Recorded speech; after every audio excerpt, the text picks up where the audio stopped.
What is up, everybody, and welcome back to the channel. Today we're diving back into the world of TikTok. I noticed you guys seem to really like these TikTok videos, so I'm gonna try to do them maybe once a month. So today we're doing shitty tattoos, and let's see how it goes.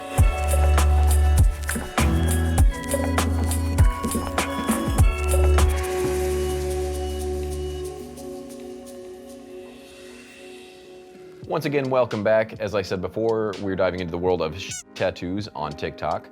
I also thought about doing good tattoos from TikTok. If that's something you guys would be interested in, let me know in the comments below. But coming at you first is this, we'll call it a half sleeve, that she says she paid $1,200 for. And I gotta say, by watching this video, I'd be asking for my money back. I don't know in what world this artist thought that they could get away with charging $1,200 for this. This is some of the most amateur tattooing I've ever seen. The blacks are so scratchy, this person clearly doesn't know how to handle a machine. And this collector clearly doesn't know how to check portfolios. Because if I were to see anything like this in their portfolios or their Instagram or whatever the case may be, I would have stayed far, far away. There is literally not one good thing about this tattoo.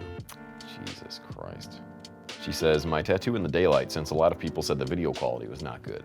I don't think it was the video quality, I think it was just the tattoo. It's still really blurry and shitty. It probably would look better in the dark. Well, I hope she doesn't go back to this artist to finish coloring in those flowers, because this thing is terrible. What does the other tattoo say on her arm? You keep going back to a terrible artist.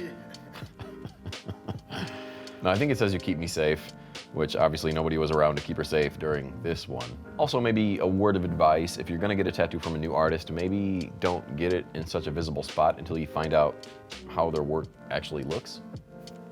Just a thought. At what point during this session did you look down and decide that, oh shit, I'm probably in trouble? Was it after the line work or the shading? At some point you have to just give up, walk out. Lose whatever money you paid this person, because this is gonna be a very difficult one to fix. Either way, looks like shit, on to the next one. All right, this one is a face tattoo that says Johnny's Girl. And unfortunately, that one looks really real. Well, at least they spelled Johnny's right. Gotta give them that. I wonder if Johnny's her boyfriend or just her dealer. It's just such a large portion of her face. That's crazy. And hopefully the boyfriend or dealer didn't make her get this tattoo, because that would be unfortunate. Yeah, this is definitely one tattoo that I would turn down if they came into my shop asking for this. Not only is it a terrible idea and terribly done, but she clearly doesn't have any other face tattoos from what I can tell. She's not heavily covered. She has a very terrible tiger tattoo on her neck, but this is one tattoo she's gonna regret. I mean, she already looks pretty sad about it. You know, if you are a tattoo artist and somebody comes to you with an idea like this, it's probably best to just turn it down and not try to make a quick buck or do something crazy for the clicks and views, because this person does have to live with this tattoo. I mean, she may love this tattoo, who's to say, but I certainly don't. On to the next one. All right, this one I find hilarious. This tattooer says, guys, I think I need a new apprentice. She does mention in the comments that this is only his second fake skin tattoo, and in my personal opinion, fake skin is a lot easier than real skin. So if that's the case, then he's in for a world of trouble. It also does seem like a really complicated tattoo to be working on, even if it is just fake skin. Having them work on a tattoo design like this probably isn't the best idea. Have them do more things like that little dagger below it. It's just a little more simple to follow, and the apprentice likely won't be worried about keeping the stencil on, rather they'll be concentrating on making solid lines, clean shades, etc. But with this one, I'm sure it was just a struggle just trying to read what was on there. So maybe not the best idea. But have them send me some tattoos in a year, because I'd love to critique those. So we'll take a quick second and pause on that dagger, because I want to talk about that one as well. I've definitely seen this design around before. It's probably one that you can get from Pinterest or Google Images, and it should be a pretty easy design to make. However, if we look closely, there's a lot of mistakes happening here. Where the dagger meets that flower, there's a little leaf that's popping out that looks like it's the side of the dagger. These lines are all sorts of different line weights. The leaf lines themselves are very elementary. So if I were teaching this apprentice, I would definitely give them more simple designs to work on. Traditional is a great idea. You know, you can get the foundations down, the lines, the shades, the color packing. However, with this dagger design in particular, it is a little more complex, especially for a beginner. And then they're jumping right into this crazy detailed Hanya mask. It's probably just not a good idea. I bet he feels pretty discouraged after this one, if I'm being honest. All right, I did read through the comments, and apparently this is not an Apprentice, it's just a joke, but everything I said still applies. So take that with a grain of salt, and on to the next one.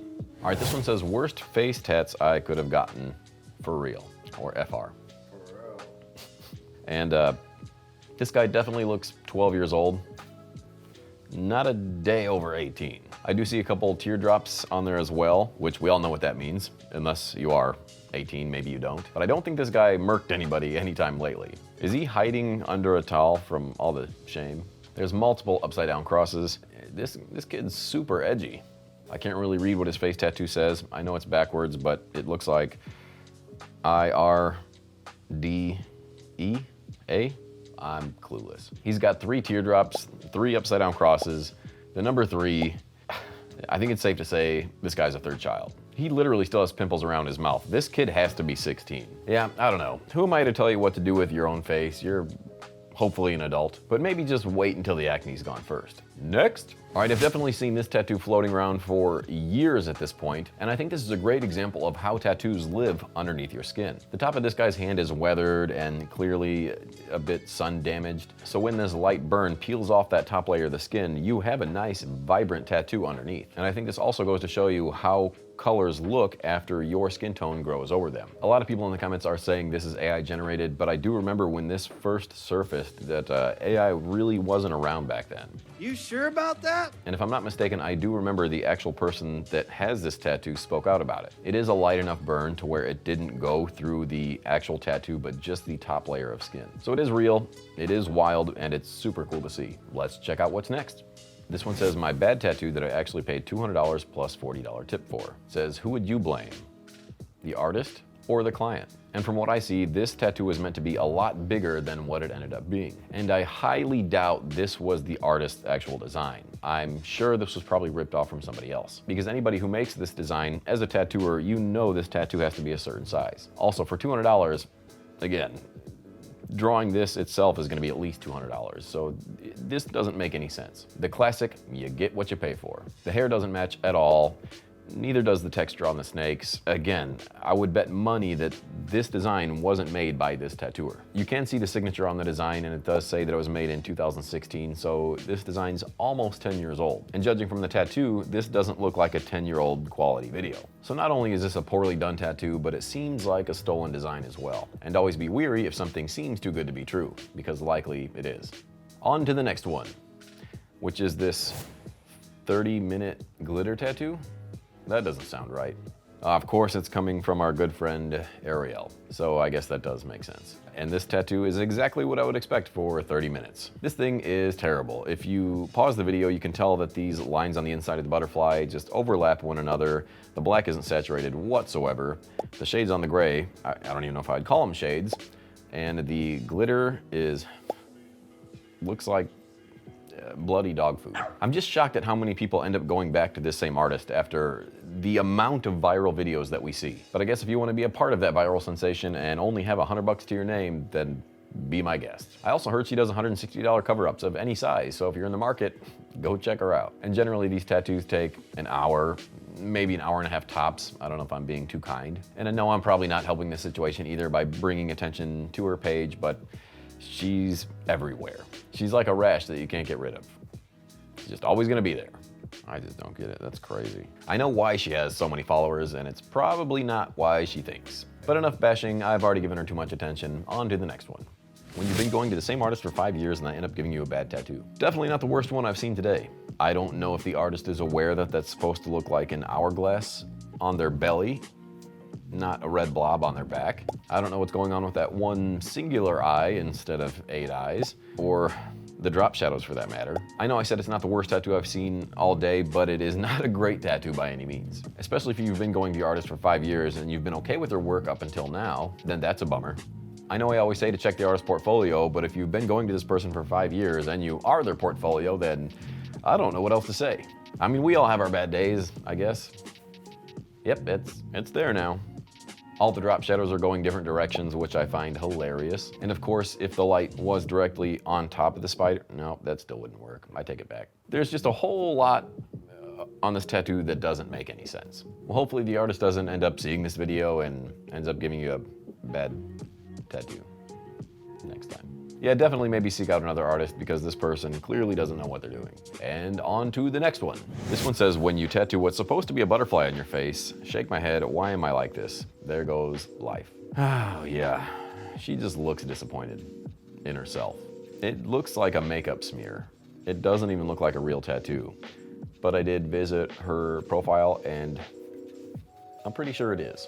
It looks like she's searching for somebody to help her tattoo look more like a butterfly. And I know this is an older video, so I don't know if she keeps up to date with this profile or what, but if there's an artist out there that would like to help her out, I'd say hit her up because something needs to be done to this terrible looking ink smear. All right, well that's gonna wrap it up for these terrible, terrible TikTok tattoos. I hope you guys had as much fun as I always do checking these things out. And let me know if you wanna see me critique good tattoos on TikTok because every once in a while I do see a good one. They are few and far between, but they do exist. And the holidays are right around the corner, so if you guys have any holiday tattoos, it doesn't matter what they are, send them over to ponycritiques@gmail.com if you'd like to see them on this channel. I'm giving you more than enough time now, so I'm hoping to see a good amount in the inbox. But as always, don't forget to subscribe, share this video with your friends, and I will see you guys next week.